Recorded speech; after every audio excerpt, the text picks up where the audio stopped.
Everyone, welcome to our new YouTube channel Krishna Sir Online Classes. So in this video Krishna Sir will teach you about subject physics. So let's start this video.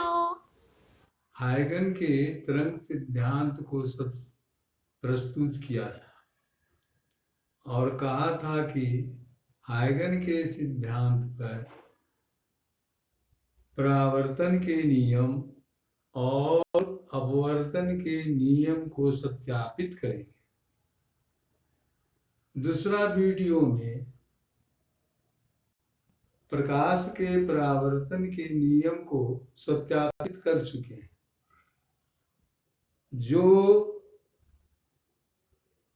नहीं देखे हैं वे link description box में है, उससे देख सकते हैं।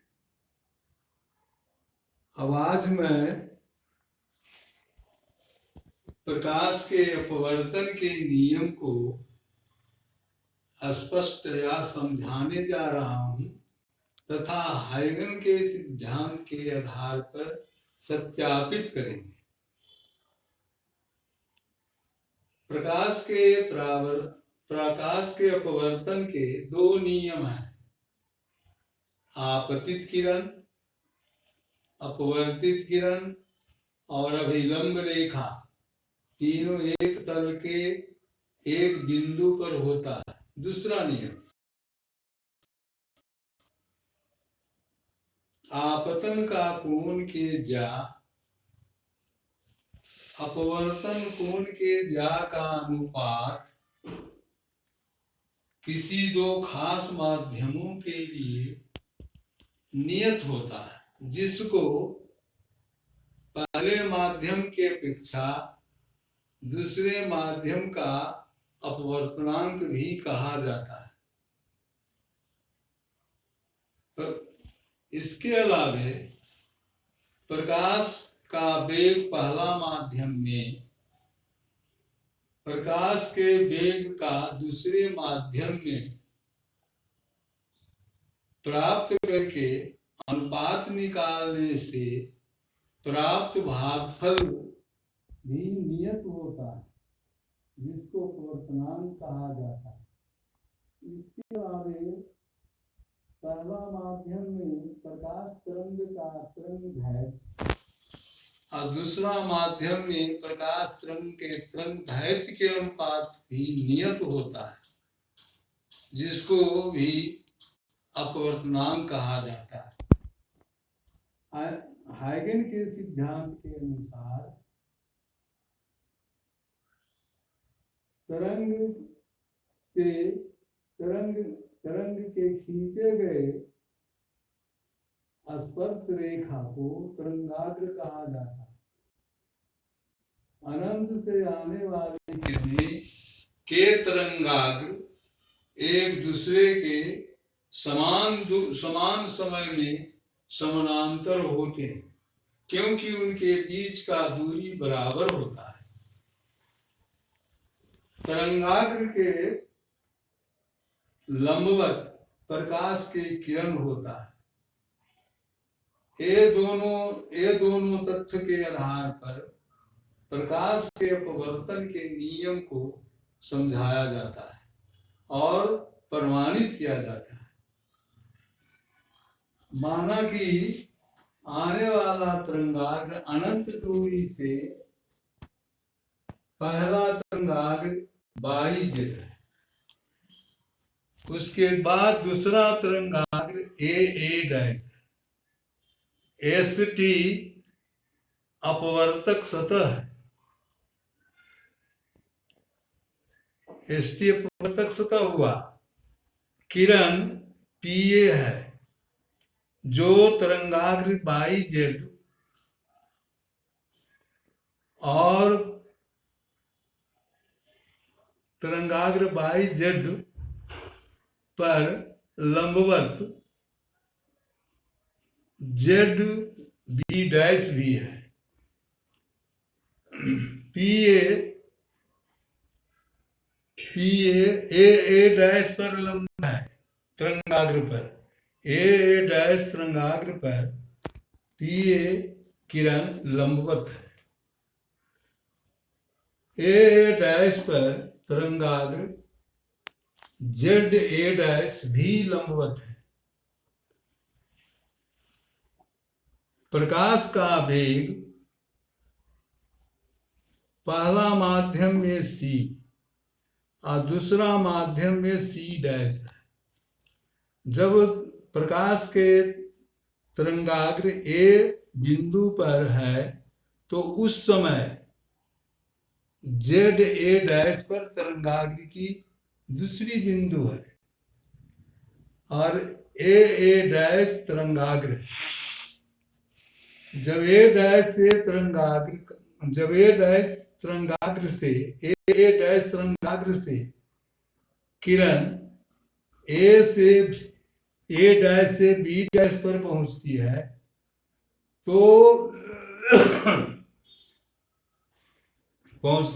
तो एक से दूसरे माध्यम में बी पर पहुंच जाती है। अर्थात उस समय का तरंगाग्र बी डैश है। एन डैश एस टी अपवर्तक सतह पर अभिलंब है और पी ए तरंगाग्र ए डैश पर लंब है। आपतन का कोण PAN बराबर I तथा अपवर्तन के कोण N डैश A B अपवर्तन का कोण R के बराबर है।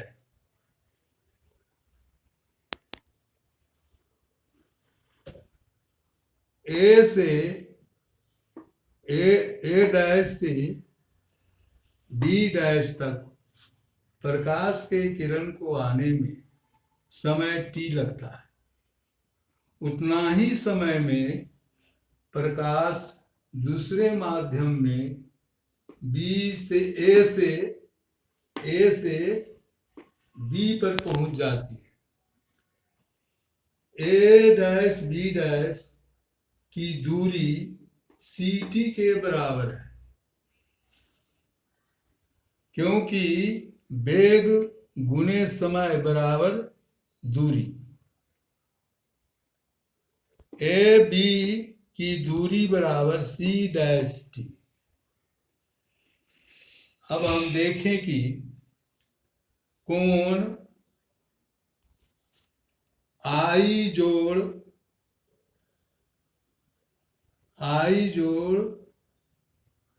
N A डैश कोण N A डैश बराबर 90 डिग्री। नंबर 1, चूंकि N डैश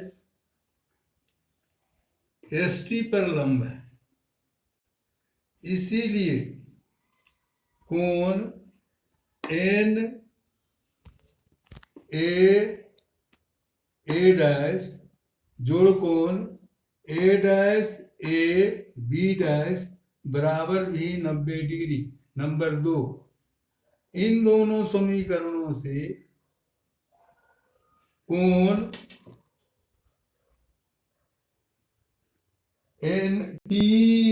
PAN बराबर कोण A dash A B dash बराबर I।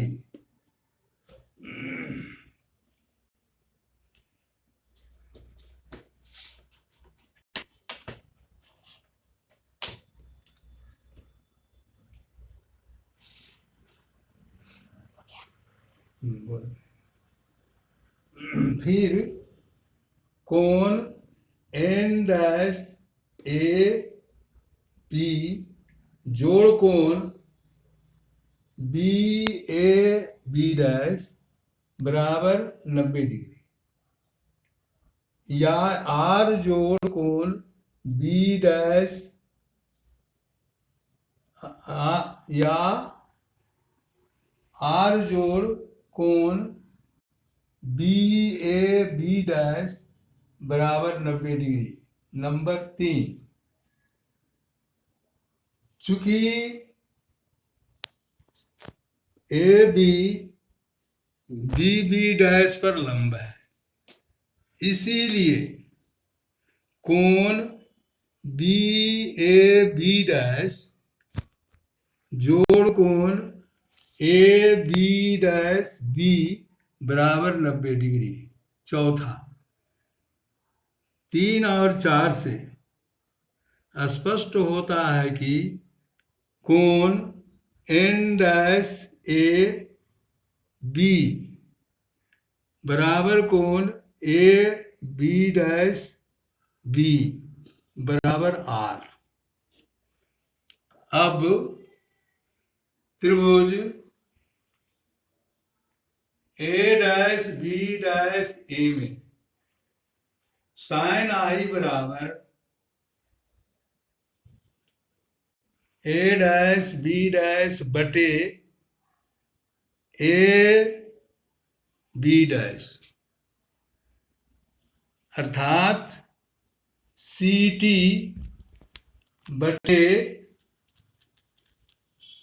A B dash, number हो गया 5। अब पुनः त्रिभुज बी ए बी डैश में साइन आर बराबर ए बी बटे ए बी डैश या सी डैश टी बटे ए बी डैश। साइन आई में साइन आर से भाग देने पर प्राप्त भागफल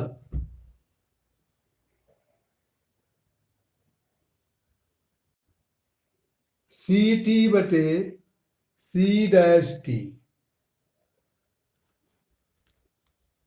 साइन आई बटे साइन आर बराबर सी बटे सी डैश, अर्थात सी डैश बराबर नियतांक, जिसको न्यू कहा जाता है, न्यू अर्थात म्यू बराबर साइन आई बटे साइन आर। इससे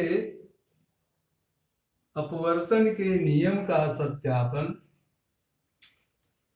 हाइगन के तरंग सिद्धांत से हो जाता है।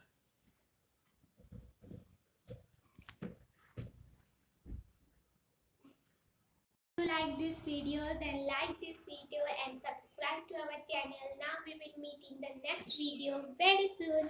Till then, bye bye.